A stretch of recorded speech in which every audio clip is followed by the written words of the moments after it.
Bismillahirrahmanirrahim. Assalamualaikum warahmatullahi wabarakatuh. Nama saya Farhani binti Halim dari kelas Pendidikan Islam 1. Yang saya hormati Dr. Nur Hayati dan rakan-rakan sekalian. Baiklah, pada hari ini saya akan membentangkan berkenaan cara guru menguruskan bilik darjah yang kondusif bagi mewujudkan pembelajaran bermakna. Saya akan rungkaikan tajuk berkenaan dengan 5 bahagian. Yang pertama, ciri-ciri guru yang efektif dalam pengurusan bilik darjah. Yang kedua, strategi membina hubungan positif antara guru dan murid. Yang ketiga, pembelajaran bermakna. Yang keempat, persekitaran pembelajaran yang kondusif. Dan akhir sekali adalah cara membentuk interaksi di dalam bilik darjah. Kita teruskan dengan ciri-ciri guru yang efektif dalam pengurusan bilik darjah. Apakah ciri-ciri yang perlu ada pada seorang guru untuk menguruskan bilik darjah yang lebih efektif? Yang pertama adalah penghayatan dan amalan nilai yang mana yang termaktub dalam falsafah pendidikan guru. Guru merupakan ejen perubahan. Oleh itu, guru perlu menunjukkan nilai yang baik seperti sikap penyayang dan membentuk nilai dan sikap murid, serta tidak boleh pilih kasih kerana guru merupakan contoh kepada masyarakat. Yang kedua adalah kompetensi PDP, iaitu guru mengetahui objektif pengajarannya dan merancang pengajaran supaya dapat mencapai objektifnya. Yang kedua adalah pengetahuan yang baik dalam subjek, iaitu mengetahui subjek ataupun bidang yang sukar supaya dapat menumpukan lebih baik. Dan yang ketiga adalah kemahiran pengetahuan pedagogi kandungan, kerana pembelajaran yang baik, yang berkualiti bergantung kepada pedagogi. Dan yang ketiga adalah kualiti peribadi. Kualiti peribadi sangat penting bagi seorang guru kerana guru perlu memiliki peribadi yang baik seperti bersikap mesra dan mempunyai kepercayaan guru terhadap pengajaran dan pembelajarannya supaya murid dapat memahami dengan jelas. Dan yang keempat adalah kompetensi budaya, iaitu masyarakat majmuk, perpaduan antara masyarakat majmuk dapat dibentuk bermula dengan bilik darjah.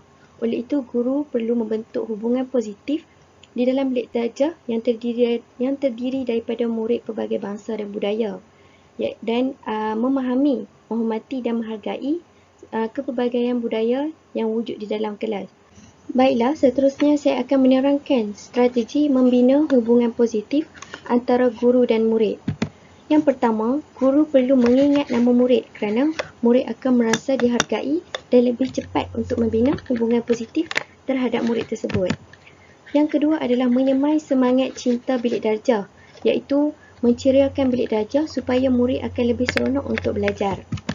Yang ketiga adalah agihkan tanggungjawab bersama, iaitu memberi peluang kepada murid untuk memegang jawatan di dalam kelas supaya mereka dapat merasa untuk memikul tanggungjawab dan melaksanakan dengan secara bekerjasama. Yang keempat adalah tetapkan jagaan yang realistik, iaitu kenal pasti tahap murid. Guru perlu mengenal pasti tahap murid sebelum menetapkan jagaan tersebut. Dan yang kelima adalah menunjukkan keprihatinan, iaitu prihatin terhadap personaliti dan latar belakang murid. Iaitu guru perlu memberi perhatian kepada semua murid dan membentuk pendekatan yang baik supaya murid tidak malu untuk bercerita akan masalah yang dihadapi. Dan akhir sekali adalah masukkan unsur kecindan dalam komunikasi, iaitu bagi menceriakan suasana dan supaya murid tidak berasa tertekan untuk belajar, dan hal ini akan lebih mengeratkan hubungan di antara murid dan guru. Baiklah, kita teruskan kepada pembelajaran bermakna. Sebagai seorang guru, kita perlu mengetahui apa itu pembelajaran bermakna, yang mana pembelajaran bermakna bermaksud pembelajaran yang efektif, iaitu berkesan. Pembelajaran bermakna terbahagi kepada 4. Yang pertama adalah persekitaran pembelajaran. Persekitaran pembelajaran interaktif dan murid terlibat secara aktif dan bermakna, iaitu murid terlibat secara aktif dalam aktiviti yang dilakukan di dalam bilik darjah. Yang kedua, rakan pembelajaran. Guru dan pelajar sebagai rakan pembelajaran bagi mewujudkan kerjasama antara guru dan murid dalam mencapai objektif. Yang ketiga adalah pemanfaatan teknologi digital. Menggunakan teknologi digital di dalam bilik darjah untuk memacu, membugar dan nilai tambah terhadap pembelajaran, iaitu memberi peluang kepada pelajar untuk mengakses teknologi di mana sahaja dan memberi maklum balas melalui teknologi. Dan yang keempat adalah amalan pedagogi, iaitu sentiasa meningkatkan amalan pedagogi dan amalan inovatif, iaitu meningkatkan pengetahuan berkenaan pedagogi di dalam kelas supaya menimbulkan kelas yang lebih efektif serta lebih seronok. Baiklah, saya teruskan lagi pembentangan saya pada hari ini dengan persekitaran pembelajaran yang kondusif, yang mana sangat penting bagi guru untuk menguruskan bilik darjah yang efektif.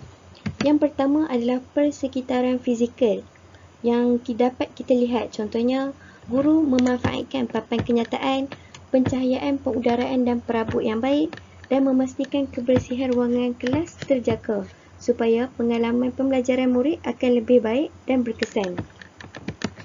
Yang kedua adalah persekitaran psikososial, iaitu melibatkan hubungan emosi pelajar. Yang pertama adalah suasana kelas merangsang pembelajaran, mewujudkan komunikasi terbuka dan bebas daripada ancaman dan bahaya, supaya murid lebih mudah untuk berinteraksi dengan guru. Dan yang ketiga adalah peraturan dan rutin bilik darjah, iaitu guru perlu menggunakan ayat peraturan yang ringkas supaya murid lebih faham dan jelas. Dan yang kedua adalah peraturan yang dihadkan supaya murid tidak merasa keliru. Dan yang ketiga adalah peraturan yang dipersetujui oleh murid supaya murid merasa mereka merupakan sebahagian daripada warga kelas tersebut. Baiklah, isi yang terakhir yang saya akan kemukakan adalah cara membentuk interaksi di dalam kelas supaya dapat mewujudkan pembelajaran yang bermakna. Yang pertama, guru perlu mempelbagaikan aktiviti pembelajaran. Pembelajaran juga dirancang bagi memupuk minat murid terhadap pembelajaran. Oleh itu, murid dapat menggalakkan penyertaan murid dalam aktiviti-aktiviti yang telah dilaksanakan supaya kita dapat mencapai objektif yang termaktub dalam PSKP. Yang kedua adalah menggalakkan pembelajaran dalam kumpulan kecil, iaitu memberi peluang kepada murid untuk bergaul dan terlibat secara aktif di dalam pembelajaran. Oleh itu, murid dapat memainkan peranan masing-masing tanpa ada yang ketinggalan. Dan yang ketiga adalah penyoalan dan pengajaran, yang mana guru tidak digalakkan untuk menjadi penyumbang idea dan terus mengajar tanpa interaksi daripada murid ataupun tanpa soalan daripada murid. Oleh itu, guru perlu memupuk komunikasi dua hala antara guru dan pelajar dengan menggunakan konsep kebat supaya murid dapat merangsang idea tentang pembelajaran di luar kotak. Dan akhir sekali saya sertakan dengan rujukan berkenaan tajuk yang telah saya bentangkan. Itu sahaja daripada saya. Sekian. Wabillahi taufiq wa hidayah. Wassalamualaikum warahmatullahi wabarakatuh.